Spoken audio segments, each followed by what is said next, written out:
Selamat pagi Bapak Ibu dan Saudara sekalian. Puji nama Tuhan sehingga pagi hari ini kita dapat berkumpul bersama keluarga untuk memulaikan ibadah kita di pagi hari yang baik ini. Panggilan berbakti terambil dari Mazmur 30 ayat 2 sampai 4. Aku akan memuji Engkau ya Tuhan, sebab Engkau telah menarik aku ke atas dan tidak memberi musuh-musuhku bersukacita atas aku. Tuhan Allahku, kepadamu aku berteriak minta tolong, dan Engkau telah menyembuhkan aku. Tuhan, Engkau mengangkat aku dari dunia orang mati, Engkau menghidupkan aku di antara mereka yang turun ke liang kubur. Bapak, Ibu, dan Saudara sekalian, mari kita bersatu dalam doa. Ya Tuhan Allah Bapa kami yang bertata dalam kerajaan surga, puji dan syukur kami panjatkan atas kehadiran-Mu Tuhan.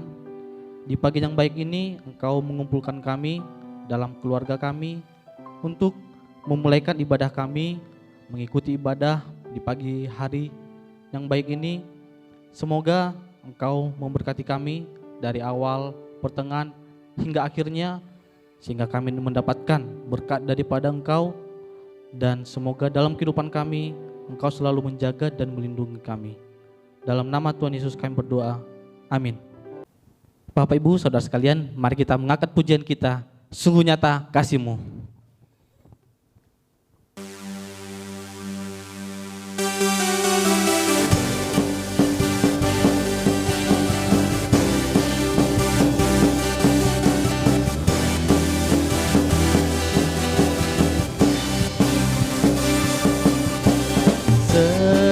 Seindahnya pelangi, seterangnya mentari, namun Kau yang terindah, hanya Kau yang termegah. Walau badai menghadang dan bumi pun bergoncang, namun Kau kan setia menjagaku selamanya. Sungguh nyata kasih-Mu di sepanjang hidupku, dengan darah-Mu Kau tebus dosaku. Sungguh nyata kasih-Mu di sepanjang hidupku, genap hatiku hanyalah untuk-Mu.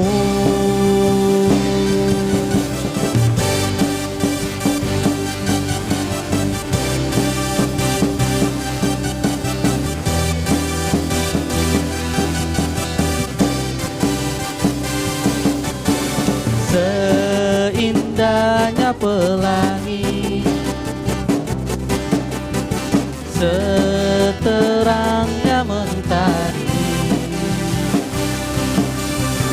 namun Kau yang terindah, hanya Kau yang termegah.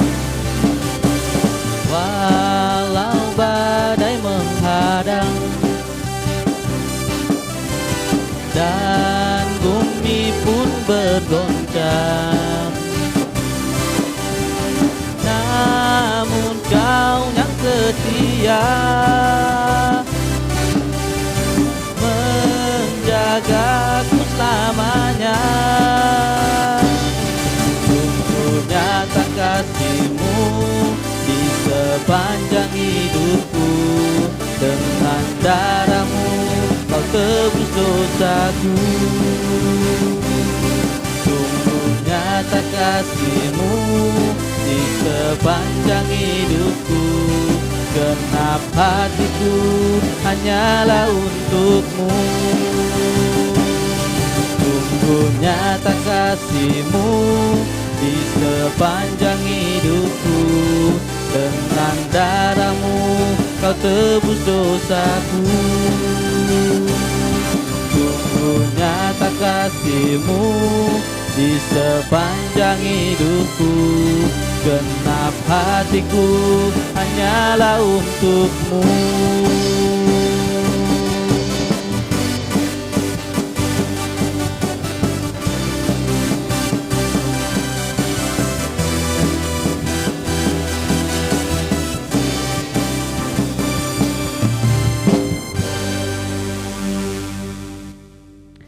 Baik, Bapak, Ibu, dan Saudara sekalian, sebelum kita akan mendengarkan firman Tuhan, mari kita membacakan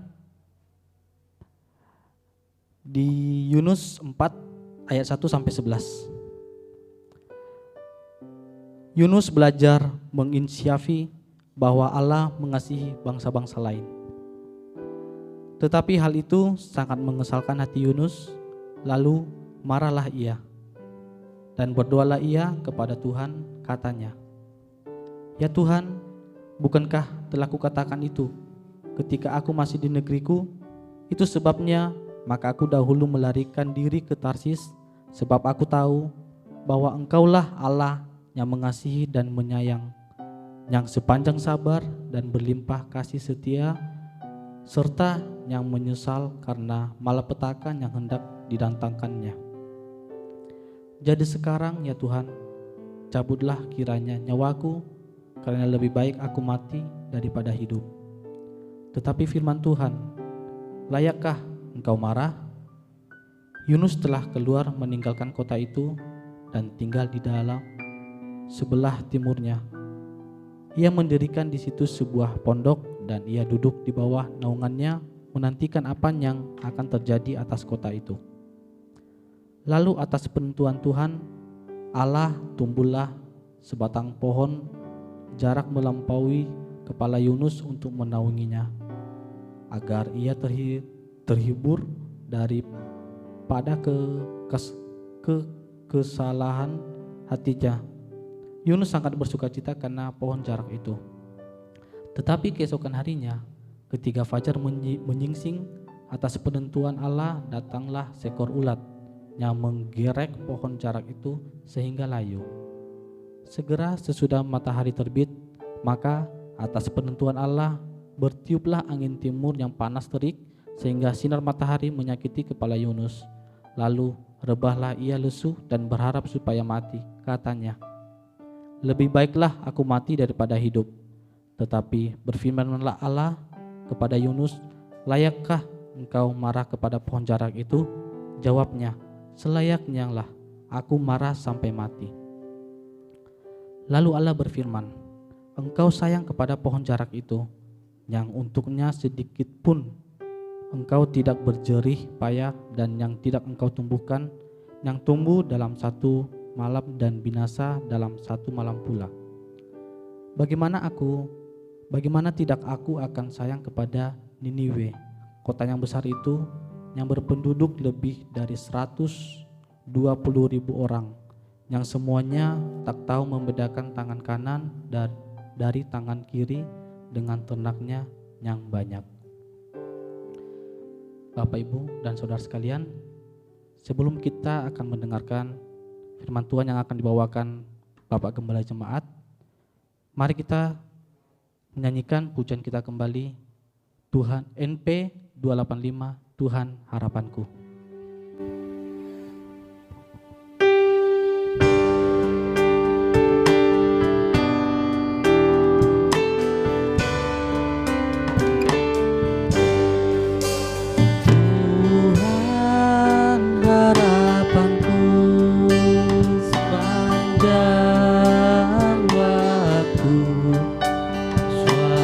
Suaramu ku dengar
harapanku, ya sepanjang waktu. Sekarang Juru Selamat berkatiku.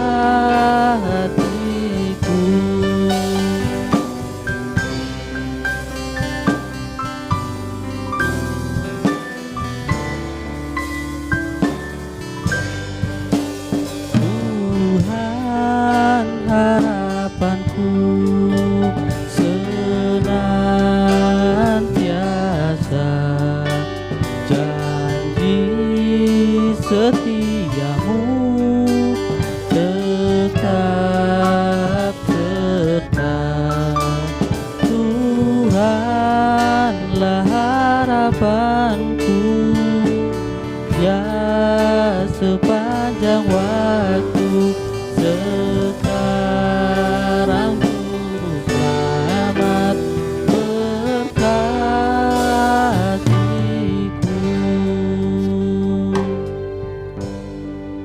Kepada Bapak Gembala Jemaat kami persilahkan.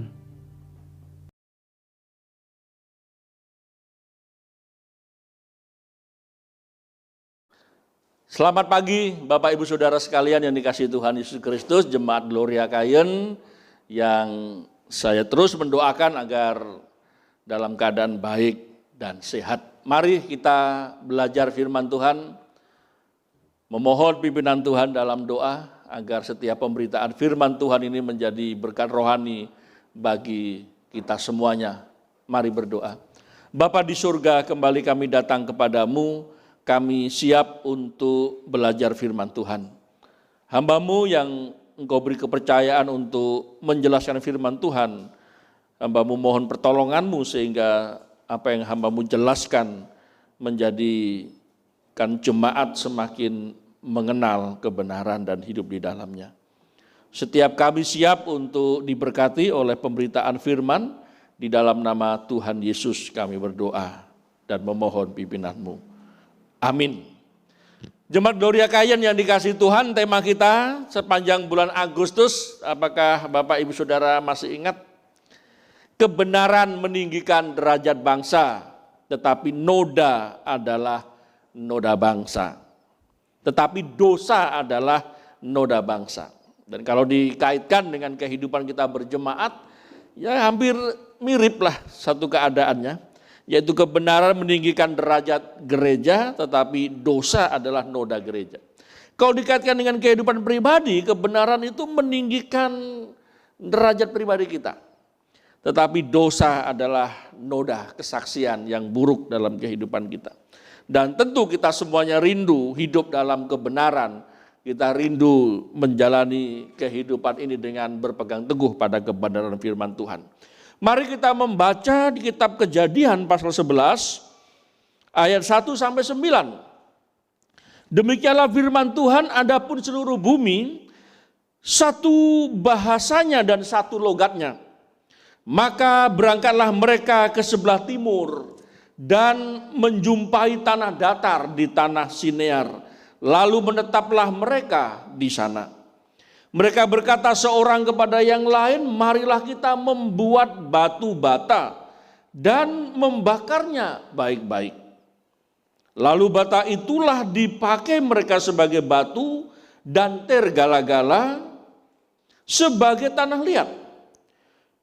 Juga kata mereka, marilah kita dirikan bagi kita sebuah kota dengan sebuah menara yang puncaknya sampai ke langit. Dan marilah kita cari nama, supaya kita jangan terserak ke seluruh bumi. Lalu turunlah Tuhan untuk melihat kota dan menara yang didirikan oleh anak-anak manusia itu. Dan ia berfirman, mereka ini satu bangsa dengan satu bahasa untuk semuanya.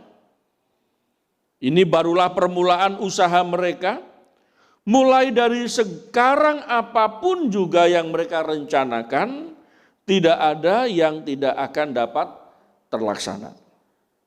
Baiklah kita turun dan mengacau balokan di sana bahasa mereka, sehingga mereka tidak mengerti lagi bahasa masing-masing. Demikianlah mereka diserakkan Tuhan dari situ ke seluruh bumi, dan mereka berhenti mendirikan kota itu. Itulah sebabnya sampai sekarang nama kota itu disebut Babel. Karena disitulah dikacau balaukan Tuhan bahasa seluruh bumi, dan dari situlah mereka diserakkan Tuhan ke seluruh bumi. Jemaat Doria Kayen yang saya kasih dalam Tuhan Yesus Kristus. Pada saat kita belajar dari perjanjian lama, baik itu tokoh-tokoh, baik itu peristiwa, keadaan yang terjadi dalam perjanjian lama, sebenarnya apa yang dapat kita pelajari? Kalau perjanjian lama jelas selalu berurusan dengan bangsa pilihan Tuhan Allah. Kita lihat peristiwa-peristiwa yang terjadi. Sebenarnya untuk apa kita belajar itu semuanya? Itulah sebabnya Rasul Paulus berkata di dalam kitab 1 Korintus bahwa semua yang terjadi dalam kehidupan mereka itu menjadi contoh dan peringatan supaya kita jangan berbuat jahat kepada Tuhan.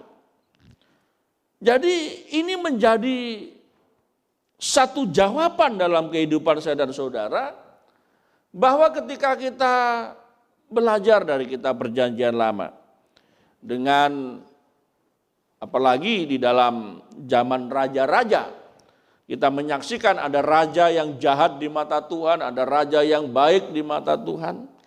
Apalagi kalau kita belajar dari peristiwa perjalanan bangsa Israel keluar dari tanah Mesir. Rasul Paulus mencatat di dalam kitab 1 Korintus pasal yang ke-10. Di ayat 6 berkata, semuanya ini telah terjadi sebagai contoh bagi kita, untuk memperingatkan kita supaya jangan kita menginginkan hal-hal yang jahat seperti yang mereka perbuat. Ayat 7, dan supaya jangan kita menjadi penyembah-penyembah berhala, sama seperti beberapa orang dari mereka, seperti ada tertulis, maka duduklah bangsa itu untuk makan dan minum, kemudian bangunlah mereka dan bersukaria. Di ayat 8, janganlah kita melakukan percabulan seperti yang dilakukan oleh beberapa orang dari mereka, sehingga pada suatu hari telah tewas 23.000 orang. Ayat 9, dan janganlah kita mencobai Tuhan seperti yang dilakukan oleh beberapa orang dari mereka, sehingga mereka mati dipagut ular. Ayat 10, dan janganlah bersungguh-sungguh seperti yang dilakukan oleh beberapa orang dari mereka, sehingga mereka dibinasakan oleh malaikat maut. Firman Tuhan katakan semuanya itu yang telah menimpa mereka itu menjadi contoh. Dan apa yang telah dituliskan untuk mereka itu menjadi satu peringatan bagi kita yang hidup pada hari ini, agar kita tidak jatuh dalam dosa yang sama. Bapak Ibu Saudara yang kasih Tuhan, pada pagi hari ini tadi nas pembacaan firman Tuhan dari kitab Kejadian pasal 11 ayat 1 sampai 9. Tentang apa? Tentang menara Babel. Baru saja kalau kita membaca di pasal yang ke-6 di kitab Kejadian, bahwa manusia sudah semakin hari semakin jahat di mata Tuhan. Lalu di pasal yang ke-7 terjadi air bah yang dahsyat. Manusia sudah dibinasakan oleh air bah. Di pasal yang ke-11 rupanya manusia tidak mau belajar dari contoh dan peringatan yang sudah terjadi. Terjadi peristiwa menara Babel. Keturunan Nuh, Nimrod, ya, yang menjadi orang yang gagah perkasa, menjadi orang yang hebat, dan dia yang memimpin. Untuk apa? Untuk membangkang kepada manusia. Di kitab Kejadian pasal 10, di ayat yang ke-8, Kus memperanakkan Nimrod, dialah yang mula-mula sekali orang yang berkuasa di bumi. Ia seorang pemburu yang gagah perkasa di hadapan Tuhan, sebab itu dikatakan orang seperti Nimrod, seorang pemburu yang gagah perkasa di hadapan Tuhan. Lalu di pasal 11 kita saksikan bahwa semua orang pada waktu itu satu bahasanya, satu logatnya. Lalu mereka pergi ke sebelah timur dan menjumpai tanah datar di dekat Sinear. Lalu mereka bersepakat untuk apa? Untuk membangun menara yang puncaknya sampai ke langit. Yang olehnya mereka dapat menyembah kepada matahari, kepada bintang-bintang, kepada bulan. Dan itu adalah pembangkangan terhadap Tuhan Allah, Sang Pencipta alam semesta ini. Bapak Ibu Saudara yang kasih Tuhan Yesus Kristus, mari kita belajar dari peristiwa Menara Babel. Mungkin hari ini kita juga masih bertanya-tanya mengapa kita mau belajar tentang Menara Babel. Kembali tadi Rasul Paulus mengingatkan agar jangan sampai kita jatuh dalam penyembahan berhala. Jangan sampai kita menyombongkan diri, jangan sampai kita bersungut-sungut, jangan sampai kita marah kepada Tuhan. Dan akhirnya kita semuanya menjadi orang-orang yang pembangkang. Menjadi contoh dan peringatan. Jangan sampai kita mengulang peristiwa itu. Hancurnya kesombongan manusia, itulah judul khotbah pada pagi hari ini. Bapak Ibu Saudara kasih Tuhan Yesus Kristus, kesombongan manusia. Kalau kita melihat dari pasal yang ke-11 ini, Bapak Ibu Saudara kasih Tuhan, dijelaskan bahwa semua manusia pada waktu itu satu bahasanya, satu logatnya, dan mereka siap untuk membangun satu menara. Mereka buat sendiri batu bata, mereka buat sendiri tergala-gala. Dan itulah sebabnya dikatakan oleh firman Tuhan bahwa manusia itu apapun yang direncanakan mereka, itu pasti akan bisa mereka kerjakan, mereka buat. Ya. Di ayat yang ke-6 itu dikatakan, dan ia berfirman mereka ini satu bangsa dengan satu bahasa untuk semuanya, ini barulah permulaan usaha mereka. Mulai dari sekarang apa yang juga mereka rencanakan tidak ada yang tidak akan dapat terlaksana. Jadi Tuhan Allah menciptakan manusia komplit dengan akal budi, komplit dengan perasaan, kehendak bebas, kemampuan bisa memilih. Jadi manusia tidak diciptakan seperti robot yang sudah diprogram oleh Allah sehingga dia bisa atur. Tidak, manusia punya kehendak bebas. Kehendak bebas itulah yang menjadikan manusia bisa melakukan apa saja, termasuk membangkang kepada Sang Penciptanya. Dan itu terjadi di peristiwa manusia yang pertama, Adam dan Hawa, mengapa mereka terusir dari Taman Eden. Tuhan sudah larang buah yang ada di tengah taman itu, ada buah pengetahuan baik dan jahat, jangan kamu makan, jangan kamu sentuh. Sekali-kali kalau kamu memakannya, pasti kamu akan mati. Itu undang-undang yang pertama yang Tuhan keluarkan di Taman Eden. Supaya apa? Supaya manusia itu bisa mempunyai sikap yang positif kepada Tuhan Allah.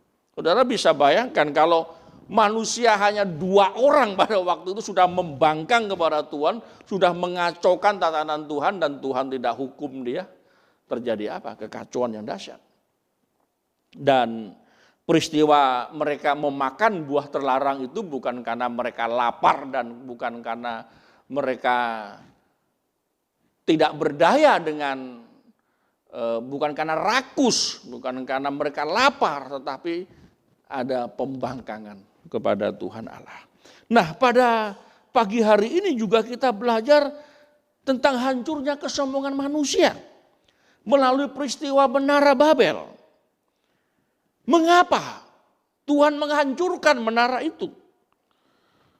Kan lebih bagus ada kenang-kenangan ya. Kalau hari ini ada kenang-kenangan Menara Babel, orang akan wisata religinya ke sana, ke Menara Babel.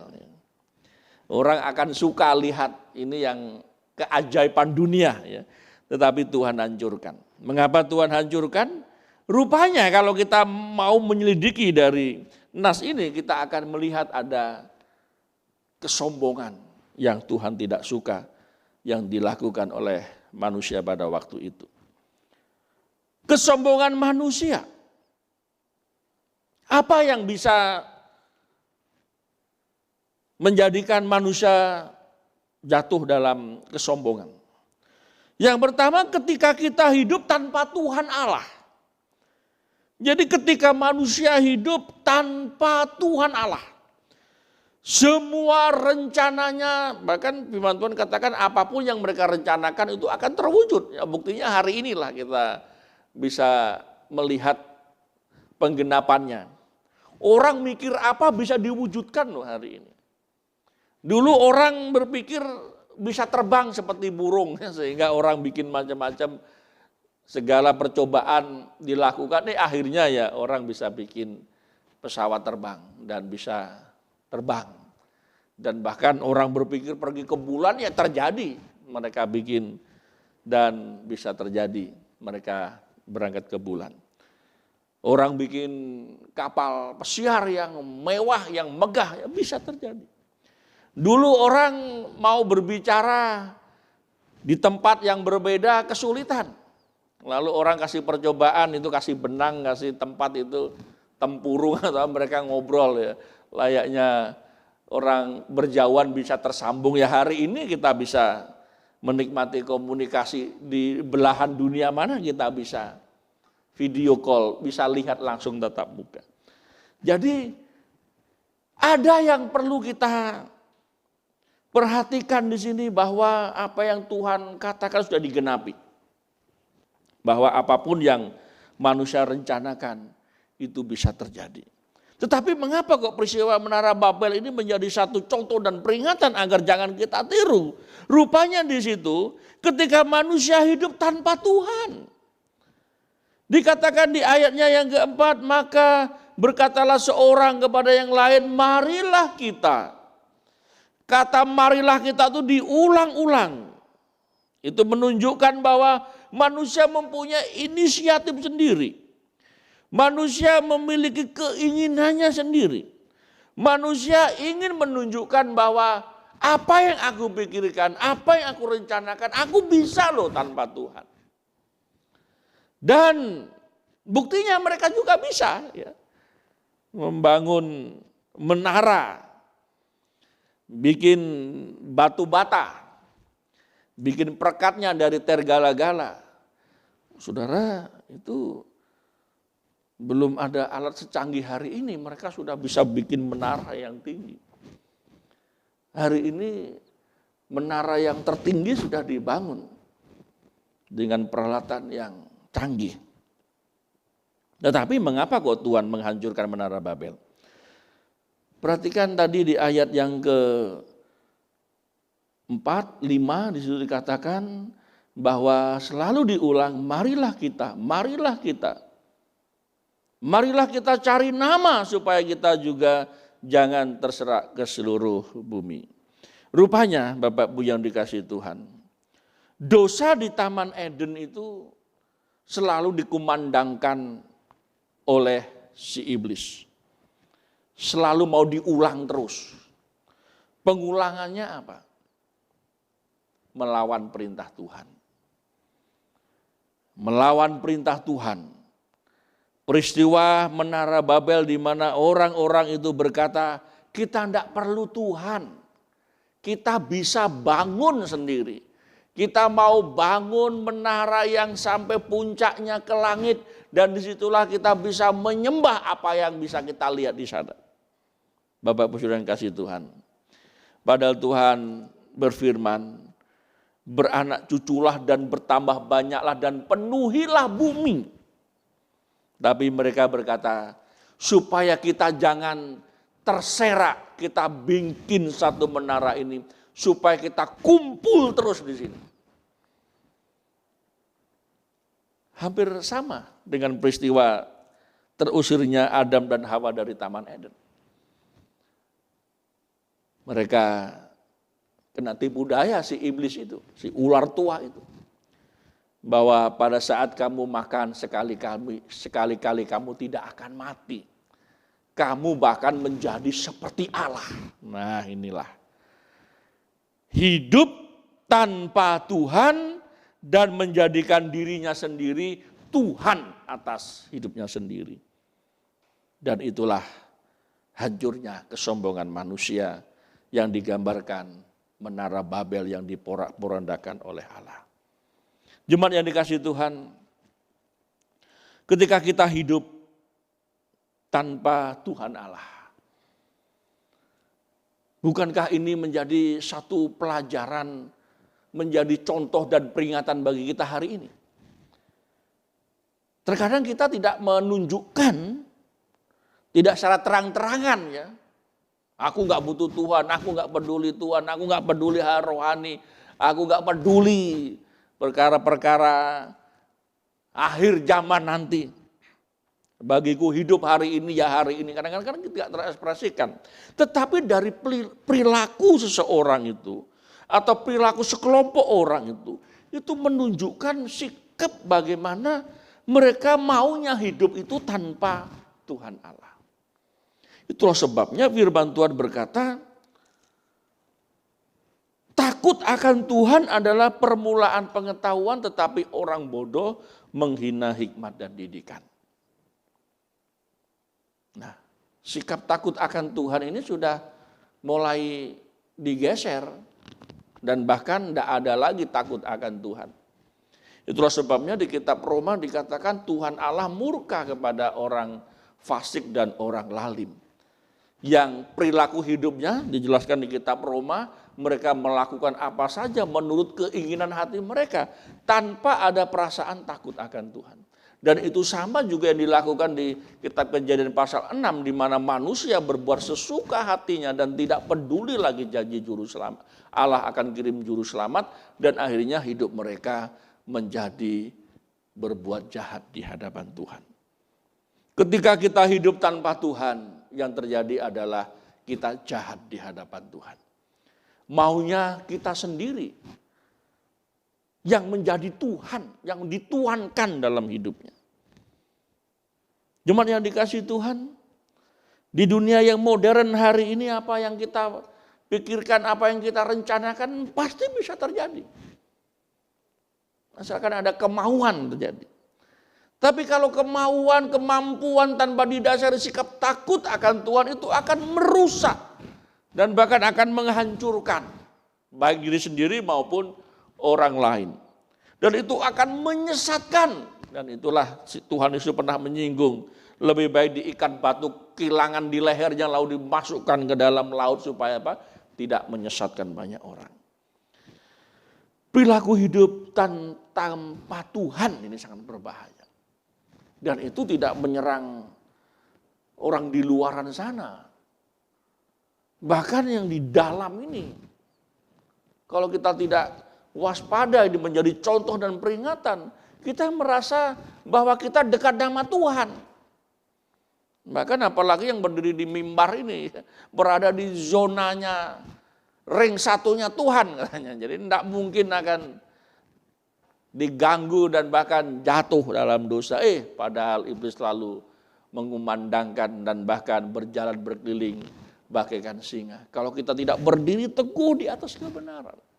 Kalau kita tidak hidup mengandalkan Tuhan. Menjadikan Tuhan sebagai penuntun pemandu langkah hidup kita. Udah banyak cerita.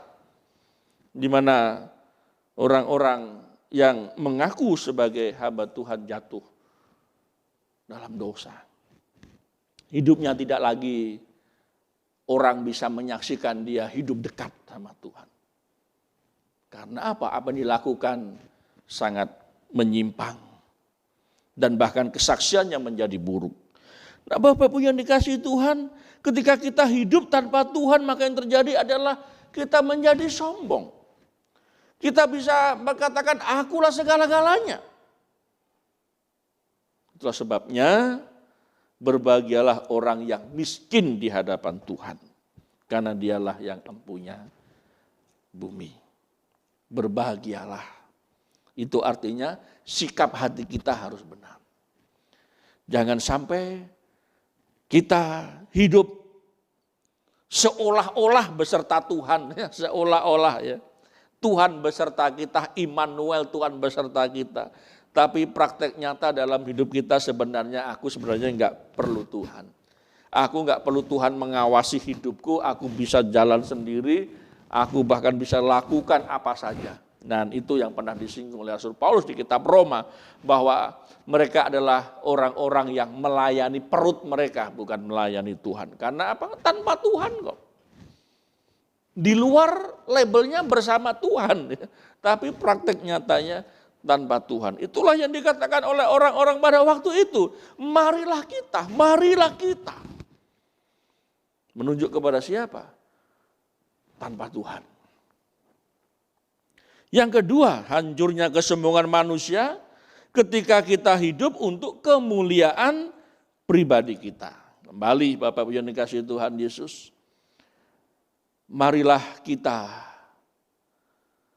membangun sebuah kota dengan sebuah menara yang puncaknya sampai ke langit, dan marilah kita mencari nama supaya kita jangan terserak ke seluruh bumi. Ketika kita hidup untuk kemuliaan pribadi. Jemaat yang dikasihi Tuhan, kitab Yesaya pasal 43 ayat 7 berkata, semua orang yang disebutkan dengan namaku, yang kuciptakan untuk kemuliaanku, yang kubentuk dan yang juga kujadikan, umat yang telah kubentuk bagiku akan memberitakan kemasyhuranku. Untuk apa kita hidup di dunia ini? Kalau kita belum bisa menjawab pertanyaan besar itu, untuk apa kita hidup di dunia ini, maka kita akan menjadi orang yang hidup untuk memuliakan diri sendiri. Firman Tuhan berkata bahwa kita hidup untuk memuliakan Allah. Itu tujuan kita. Kita hidup untuk menjadi serupa dengan gambaran anaknya Yesus Kristus. Itu menunjuk kepada satu pemuritan. Menjadi seperti Kristus. Kita hidup di dalam komunitas untuk meninggikan nama Tuhan. Melayani Tuhan, melayani sesama, itulah persekutuan kita. Kita hidup untuk misi Allah, itulah sebabnya kita menceritakan, menyaksikan, memasyurkan nama Tuhan. Kita hidup untuk menggunakan semua karunia rohani yang Tuhan miliki untuk melayani Dia dan sesama. Itulah pelayanan kita. Bapak Ibu yang dikasihi Tuhan Yesus Kristus. Ketika kita hidup untuk kemuliaan pribadi, maka yang terjadi kita menjadi orang-orang yang sombong. Kenapa sombong? Karena semua untuk dirinya sendiri. Firman Tuhan berkata, jika engkau makan atau jika engkau minum atau jika engkau melakukan sesuatu yang lain, lakukanlah semuanya itu untuk kemuliaan Allah. Jemaat yang dikasihi Tuhan, bagaimana kita hidup ini? Apakah untuk diri sendiri? Apakah kita hidup seperti yang digambarkan peristiwa yang terjadi, peristiwa Menara Babel itu? Ketika dia sudah pada puncak kejayaan manusia pada waktu itu dengan membangun menara itu. Dan sebenarnya tujuannya adalah hidup untuk kemuliaan pribadi. Lalu apakah kita tidak boleh membangun rumah hari ini? Ya boleh ya. Membangun rumah, membangun apa saja boleh ya. Tetapi yang dimaksudkan ini adalah ketika semua yang kita miliki itu ujung-ujungnya untuk kemuliaan pribadi, nah itu berarti kita harus waspada. Ada kesombongan di balik itu semua. Kalau kita bangun ya bangun saja ya. Saudara mau bangun rumah tingkat 5 pun enggak jadi soal ya. Saudara mau bangun hotel yang tertinggi se-Yogyakarta yang enggak jadi soal ya. Tetapi kalau di dalamnya, Bapak Saudara itu, kadang-kadang manusia ini perlu waspada. Ketika kita sudah dilimpahi dengan segala kekayaan, harta benda, semua kita punya, maka yang sangat berbahaya itu ketika semuanya itu untuk kemuliaan pribadi kita. Bukan untuk memuliakan Tuhan. Itulah sebabnya kita tadi diperingatkan bahwa jika engkau makan, jika engkau minum, jika engkau melakukan apa saja, lakukanlah untuk memuliakan Tuhan. Berarti ada satu motivasi dari dalam diri kita bahwa apa yang sedang kita kerjakan ini bagian dari kita untuk memuliakan Tuhan. Menghormati Tuhan sebagai pencipta langit dan bumi. Galatia pasal 2 ayat 19 dan 20 dikatakan bahwa aku telah disalibkan dengan Kristus, namun aku hidup, tetapi bukan lagi aku sendiri yang hidup, melainkan Kristus yang hidup di dalam aku. Ini menjadi satu gambaran dalam kehidupan orang percaya bahwa hidup kita ini bukan untuk diri kita sendiri. Bukan untuk mencari, kalau kita melayani ya bukan untuk mencari panggung kita sendiri. Kalau kita diberkati dengan kekayaan yang melimpah itu bukan untuk memuja diri kita sendiri. Dan bahkan karena kesombongannya itu manusia juga bisa berkata, nasibmu tergantung padaku katanya dia. Karena apa, dia punya segala-galanya. Padahal ketika dia lakukan itu harus meniru apa yang dikatakan Rasul Paulus, aku telah disalibkan bersama Kristus. Dan aku hidup bukan lagi aku hidup, tetapi Kristus yang hidup di dalam hidupku. Peristiwa Menara Babel di mana orang-orang yang sedang membangun itu dan mereka sudah melihat ada puncak, ada hasilnya, maka mereka berkata, mari kita buat nama supaya masyhur. Untuk apa? Untuk kemuliaan diri sendiri. Terkadang dalam kekristenan ya, Bapak-Ibu yang dikasihi Tuhan Yesus, itulah sebabnya kita ini harus peka dengan firman Tuhan. Jangan-jangan apa yang sedang kita bangun, kita kerjakan untuk mengatasnamakan pelayanan, mengatasnamakan untuk gereja, itu semuanya sebenarnya untuk memuliakan diri kita sendiri. Hati-hati. Jangan sampai Tuhan nanti memporak-porandakan, menghancurkannya. Nah yang ketiga, kehancurnya kesombongan manusia ketika kita hidup membangkang kepada Tuhan Allah. Perhatikan, mengapa Menara Babel itu diporak-porandakan oleh Tuhan? Ada pembangkangan kepada Tuhan Allah. Maunya Tuhan mereka memenuhi bumi, sehingga kemuliaan Tuhan itu dinyatakan. Memenuhi bumi bukan merusak bumi, tetapi memelihara apa yang ada, yang sudah diciptakan Tuhan Allah. Sehingga pengagungan akan Tuhan Allah itu semakin dikumandangkan. Ketika orang-orang yang takut akan Tuhan, ketika orang-orang yang hormat kepada Tuhan, mereka terpencar dan mereka membangun kota-kota mereka. Dan mereka menunjukkan peradaban kehidupan manusia yang menghormati Tuhan. Sehingga suatu kota itu, satu negara itu menjadi kota yang memuliakan Tuhan. Maka yang terjadi adalah orang akan mengagumi. Oh, betapa Tuhan sudah berkarya dalam hidup mereka. Betapa Tuhan sudah menciptakan akal budi dalam kehidupan mereka dan mereka bisa menggunakan sebaik-baiknya. Ketika kita bepergian satu misal ke sebuah negara atau sebuah kota yang sangat bersih, sangat disiplin, sangat maju, kan kita akan kagum. Wah, gimana cara merancang kota ini?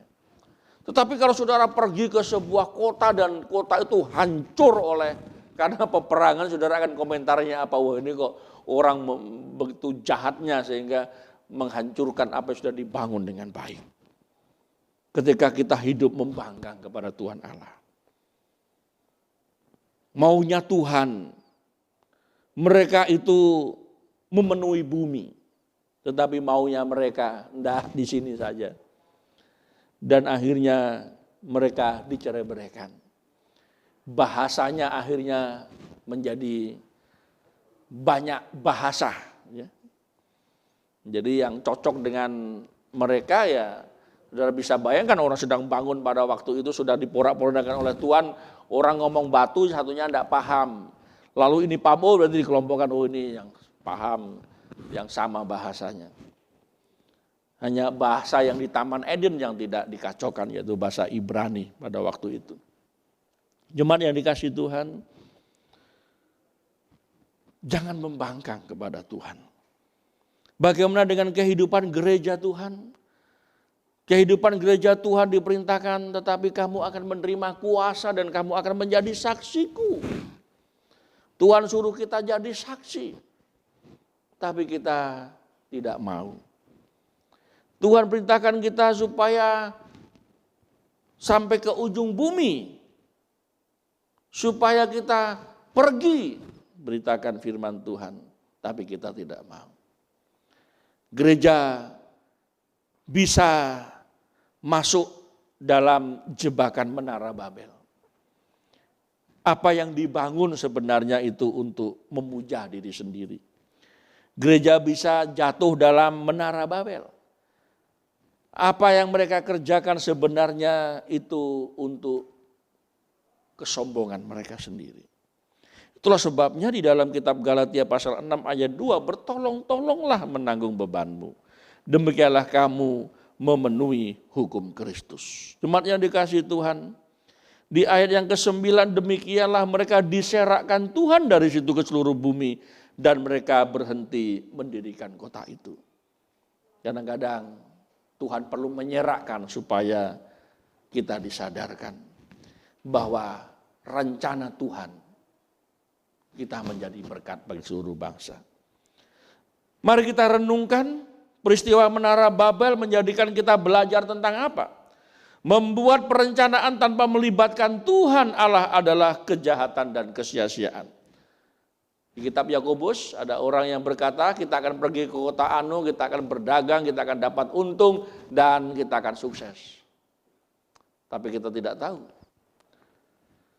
bahwa kalau itu didasari tanpa penyertaan Tuhan, maka akan menjadi sia-sia. Dalam kehidupan kita juga bisa merencanakan apa saja. Tapi perhatikanlah, jika tanpa Tuhan, itu akan menjadi kejahatan dan kesia-siaan kita. Mencari kemuliaan diri sendiri bukan kemuliaan Allah adalah dosa kesombongan. Kadang-kadang dalam pelayanan sekalipun, Bapak yang kasih Tuhan Yesus, kita bisa jatuh dalam dosa untuk memuliakan diri sendiri. Melayani sedemikian hebohnya. Sampai-sampai tidak kenal waktu, sampai-sampai nggak kenal istri anaknya, nggak kenal keluarganya. Suka, pergi saja kemana saja dia mau. Tapi kalau itu ujungnya untuk memuliakan diri sendiri, maka itu adalah dosa kesombongan. Membangun menara Babel adalah tindakan melawan kehendak Allah. Nah, Bapak Ibu yang kasih Tuhan Yesus, kita bisa merenungkan apakah kita sedang membangun menara Babel yang sebenarnya tujuannya bukan untuk menyembah Tuhan, tapi menyembah di luar Tuhan, termasuk dirinya sendiri. Akibat dari pembangunan menara Babel adalah kacau balau. Ketika Tuhan menyerakkan apa yang sedang kita bangun.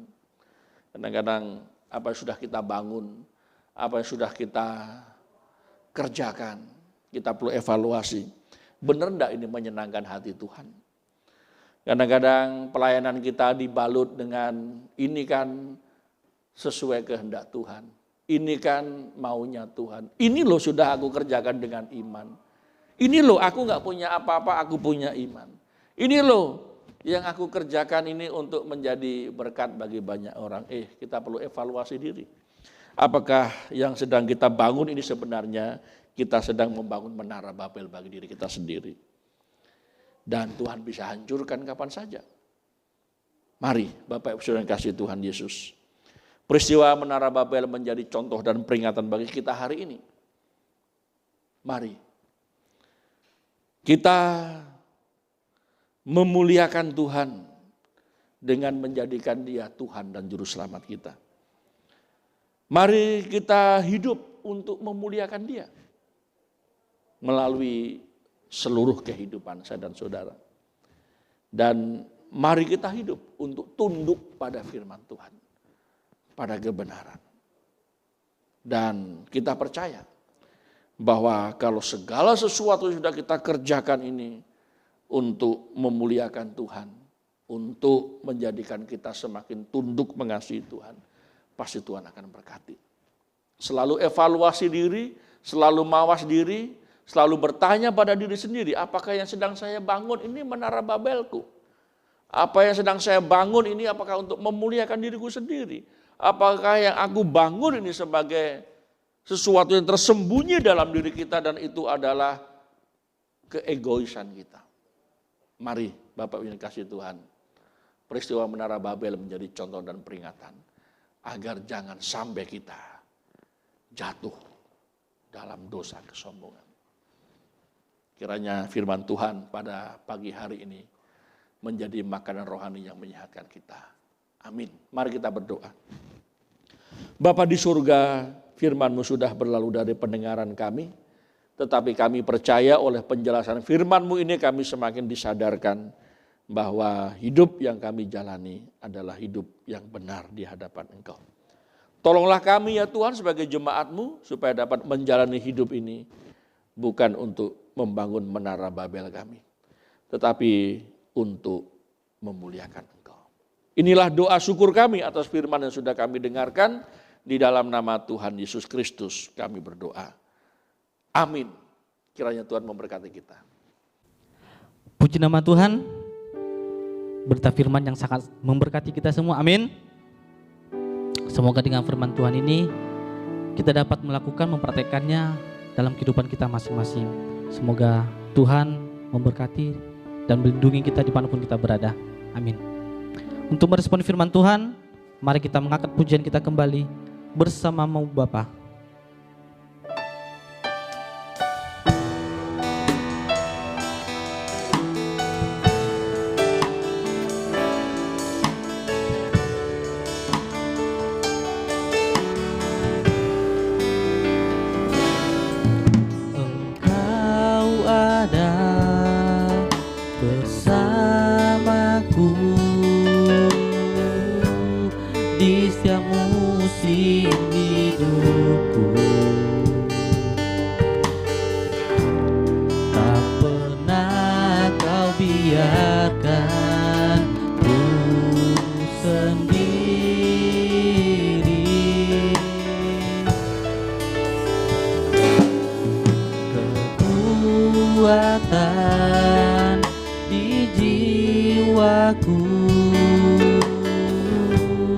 Adalah bersama-Mu, tak pernah ku ragukan kasih-Mu. Bersama-Mu Bapa,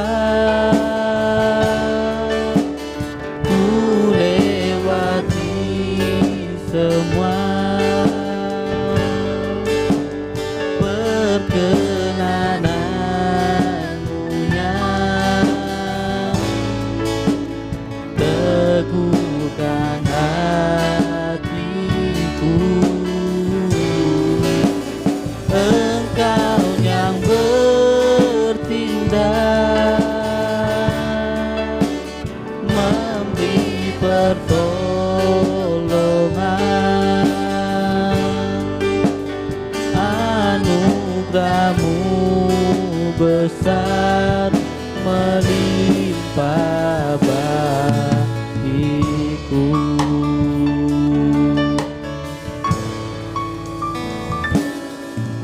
Engkau ada bersamaku di setiap musim hidupku.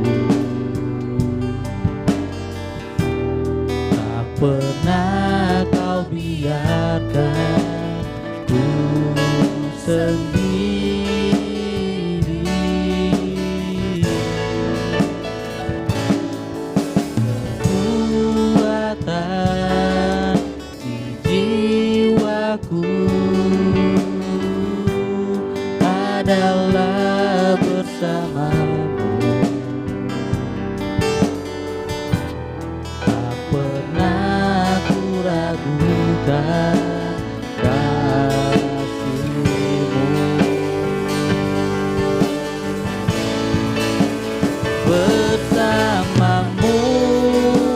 Bapa, ku lewati semua perkenananmu-Nya, teguhkan hatiku. Engkau yang bertindak,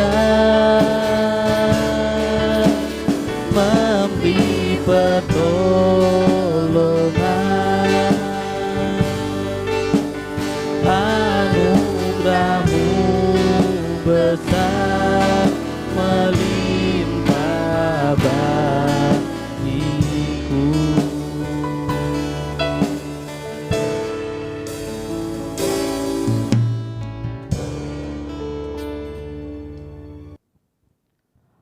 Untuk doa berkat dan doa penutup akan disampaikan oleh Bapak Gembala Jemaat kita. Jemaat Gloria Kayen yang dikasihi Tuhan, rangkaian kebaktian kita sudah selesai dan mari kita memohon pimpinan Tuhan agar dalam perjalanan kita 1 minggu ke depan dipimpin dan diberkati Tuhan. Mari kita mengakhiri kebaktian dengan berdoa. Bapa di surga, kami datang kepadamu menaikkan pujian dan syukur karena Engkau sudah memimpin kami dalam berbakti. Kami sudah disegarkan oleh puji-pujian yang menjadi ekspresi sukacita kami. Dan kami juga sudah disegarkan oleh firman Tuhan yang menjadi makanan rohani kami. Dan saatnya kami akan menjalani kehidupan kami 1 minggu ke depan.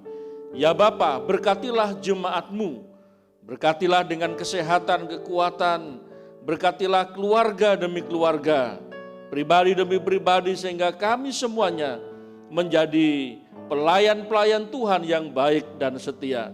Kami siap menjalani kehidupan ini dengan menjadi saksi Tuhan dimanapun kami berada. Kami siap untuk menyenangkan hati Tuhan dan berguna bagi sesama kami. Jemaat yang dikasihi Tuhan, mari kita menjalani kehidupan ini dengan kita memohon pertolongan Tuhan. Kiranya berkat yang bersumber dari Allah Bapa di surga, kasih setia dari Tuhan Yesus Kristus, dan persekutuan di dalam Roh Kudus menyertai kita mulai dari sekarang sampai Maranatha. Di dalam nama Tuhan Yesus kami berdoa. Amin.